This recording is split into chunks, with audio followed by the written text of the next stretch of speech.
बिस्मिल्लाहिर्रहमानिर्रहीम। अस्सलाम वालेकुम। देखो सुनो जागो के साथ मैं हूं आपका मेज़बान मोहम्मद इब्राहिम शफ़क़त। नाज़रीन, एक शख्स कपड़े का छोटा सा कारोबार चलाता था। उस कारोबार से उसने कुछ पैसे इकट्ठे करके एक प्लाट ख़रीद लिया और मज़ीद अपने कारोबार को आगे लेके चलता रहा और उससे पैसे बचा के उसने बैंक में एक ख़तीर रकम इकट्ठी कर ली। एक दिन वो अपने एक दोस्त के साथ एक कॉफ़ी शॉप पे बैठा था। उसके साथ बैठे हुए कुछ गप्पियों में मसरूफ़ था। बातों बातों में उसने अपनी ये बात कि मेरे पास एक प्लाट है और एक ख़तीर रकम बैंक में मौजूद है, ये बात अपने दोस्त के साथ शेयर कर दी। दोस्त जो कंपनी में मुलाज़म था उसने उसको मशवरा दिया कि देखो, तुम्हारी बैंक में पड़ी रकम तुम्हें कुछ दे नहीं रही, प्लाट तुम्हारे खाली पड़े हैं, उस पर किसी के कब्ज़े का ख़तरा भी है। तुम ऐसा करो, इन दोनों को मिला के कोई कारआमद चीज़ बना लो। उसने कहा, मैं इसका क्या बना सकता हूँ? दोस्त ने मशवरा दिया कि बैंक की जो रकम है उसको निकाल के प्लाट के ऊपर 1 या 2 मकान बनाओ, मकान बनाने के बाद उनको रेंट आउट कर दो। लिहाजा उसने अपने दोस्त के मशवरे पे अमल किया। मशवरे पे अमल करके 2 मकान बनाए, 2 मकानों को रेंट आउट किया। अब जो मकानों से रेंट उसको रेवेन्यू आता था, वो रेवेन्यू उसके घर के ख़र्चे में एक बहुत बड़ा किरदार अदा करने लगा। अब उसने ये किया कि दुकान में जो माल वो फ़रोख्त करता था उसके मयार को बढ़ा दिया और कीमत को मज़ीद कम कर दिया। चूँकि घर की ज़रूरियात मकानों के रेंट से आ रही थी, दुकान से उसने मयार को बढ़ा के मुनाफा कम लेना शुरू कर दिया।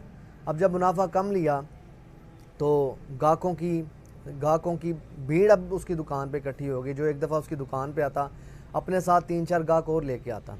अब उसने उस दुकान से मुख्तलिफ़ दुकानें बना ली, लेकिन जिस दोस्त ने उसको ये मशवरा दिया था वो दोस्त अभी तक उसी कंपनी में जॉब कर रहा है। इसकी वजह क्या है?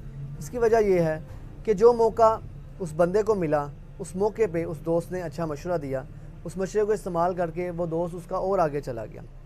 लेकिन जो बंदा किसी कंपनी में जॉब कर रहा है किसी मजबूरी के तहत, इसका मतलब ये नहीं कि वो जो काम जिसको उसने मशवरा बताया है वो कर नहीं सकता। ये ज़रूरी नहीं कि निज़ाम दुनिया में एक इंसान एक वक्त में मुख्तलिफ़ काम सर अंजाम दे सके, या एक इंसान जो किसी को किसी काम करने में अच्छा मशवरा दे सकता है ख़ुद भी उस काम को सर अंजाम दे सके।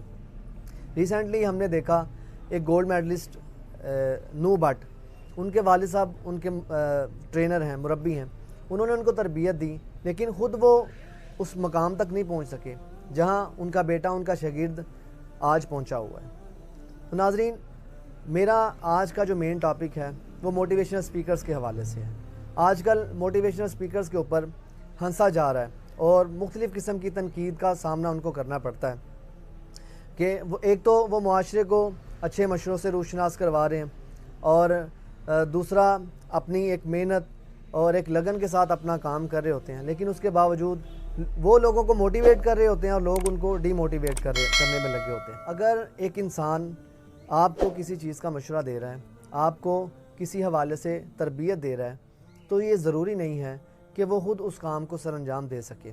हमारी जो तनकीद है, हमारे जो एतराज़ात मोटिवेशनल स्पीकर्स पे आज हम अपने आसपास देखते हैं वो ये होते हैं कि ये तो लोगों को कहता है जॉब ना करो, ये लोगों को कहता है कि अपनी सलाहियत को बुरोकार लाते हुए आगे बढ़ो, खुद जॉब कर रहा है, खुद फलां कर रहा है, खुद फलां कर रहा है।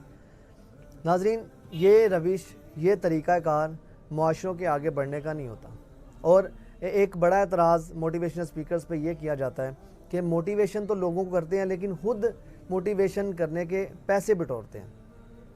अगर हम तरक्की याफ्ता ममालिक को देखें आज, तो वहाँ मुख्तलिफ़ कंपनियाँ हैं कंसल्टेंसी के लिए, मुख्तलिफ़ जो मौज़ूआत हैं, मुख्तलिफ़ टॉपिक्स हैं, उनके लिए मशीर बैठे हुए हैं और उनकी बाकायदा फ़ीस तय है। आप कोई काम करने के लिए, आप किसी चीज़ का मशवरा लेने के लिए जाते हैं, बाकायदा वहाँ पे अपॉइंटमेंट लेंगे। हमारे यहाँ तो सिर्फ ये है कि हमने अपॉइंटमेंट लेनी है सिर्फ डॉक्टर की या वकील की, या ऐसे कोई 2-3 शोबे हैं जिनके लिए अपॉइंटमेंट लेनी पड़ती है। बकाया काम हम माशाल्लाह ख़ुद ही कर लेते हैं, और फिर वो जब काम ख़राब होते हैं उसके बाद फिर हम उनको ठीक करने के लिए अपनी बहुत सारी मेहनत, अपना बहुत सारा रुपया लगा लेते हैं, लेकिन पहले हम किसी से मशवरा करना ज़रूरी नहीं समझते। तो हमारी यही एक वजह है कि हम अभी तक पीछे चले आ रहे हैं। एक तो हम किसी से मशवरा नहीं करते। मैंने पहले जैसे अर्ज़ किया कि तरक्की याफ्ता ममालिक में बाकायदा कंपनियाँ हैं जो मशवरे देने के पैसे लेती हैं, ہمارے یہاں ایک رواج ہے کہ ہم نے اگر کسی کو کوئی پیسہ دیا ہے تو ہمیں کوئی چیز ایسی ملنی چاہیے جس کا کوئی جسم ہو، جس کی کوئی جو ظاہری طور پہ نظر آ رہی ہو. حالانکہ مشورہ، اچھا مشورہ جو نظر نہیں آ رہا لیکن وہ بہت ساری چیزوں کی پیدائش کی ایک وجہ بنتا ہے. بحیثیت مسلمان میں تو یہ کہتا ہوں، اگر ہم کسی کو کوئی اچھا مشورہ دے سکتے ہیں، ہم اگر کسی کو ایسی نیکی مشورہ دینا ہم ایسی نیکی کر رہے ہوتے ہیں جو ہم تجربات اور مشاہدات یا مطالعہ کی بنیاد پہ کر رہے ہوتے ہیں، اس میں لیکن ہمارا کچھ جا نہیں رہا تھا، ہماری کوئی انویسٹمنٹ ظاہری طور پہ نہیں ہو رہی ہوتی. ہمیں کوشش یہ کرنی چاہیے کہ ہم جو آخرت کے لیے اکٹھا کر سکتے ہیں ہم اس کو اکٹھا کریں، آخرت کے لیے ذخیرہ کریں، یہ زیادہ بہتر ہے. لیکن اگر کوئی اچھا مشورہ دینے کے پیسے بھی لیتا ہے تو اس میں کوئی حرج نہیں. اوقات موٹیویشنل سپیکرز پہ یہ اعتراض کیا جاتا ہے کہ یہ جس بات کی ترغیب دے رہے ہوتے ہیں وہ کام خود نہیں کر رہے ہوتے، یا جس کام کو نہ کرنے کی ترغیب دے رہے ہوتے ہیں اگر ہم ان کو دیکھتے ہیں تو یہ کام خود کر رہے ہوتے ہیں. دیکھیں، ایک بندہ اپنا ذاتی تجربہ محنت کے ساتھ یا ذاتی مشاہدہ یا جو اس نے کتابیں پڑھی ہیں، جن چیزوں کا مطالعہ کیا ہے، یا اپنا مطالعہ ایک محنت کر کے آپ تک پہنچاتا ہے، ایک معاشرے تک پہنچاتا ہے، اور معاشرہ اس کے اچھے مشوروں پہ عمل کر کے فائدہ بھی حاصل کر رہا ہے، معاشرے میں ایک روشنی پھیل رہی ہے. تو ہمیں چاہیے کہ ہم اس پھیلائی جانے والی روشنی کی طرف غور کریں، ہم اس کی ذاتی زندگی میں گھسنا بند کر دیں. اگر ہم آج کسی برے کو اچھائی کی طرف راستہ دکھا کے تھوڑی سی تھاپی دے دیتے ہیں تو وہ برا کام چھوڑ کے اچھے کام کی طرف آ جاتا ہے. اور اگر ہم کسی اچھے کو تھوڑی تھاپی دیتے ہیں، اس کے کام پہ تعریف کرتے ہیں تو وہ مزید اچھا بن سکتا ہے. تو ہمیں اپنے معاشرے میں اس چیز کو رواج دینا ہوگا کہ جو کام جس حد تک کوئی بندہ اچھا کر رہا ہے اس کام کو اس حد تک بلکہ اس سے بڑھ کے اس کی تعریف کریں، تاکہ ہم خود بھی اچھے بنیں، ہمارے معاشرے میں اچھائی پھیلے اور ہماری آنے والی نسلیں جو ہیں اچھائی کے راستے پہ چلنے کے قابل ہوں. ناظرین، آج کے لیے اتنا ہی. مزید ویڈیوز کے لیے ہمارے اس چینل کو سبسکرائب کر لیجئے، اس ویڈیو کو لائک کریں، اپنے دوستوں کے ساتھ شیئر کریں. ملتے ہیں اگلی ویڈیو میں، تب تک کے لیے اللہ حافظ.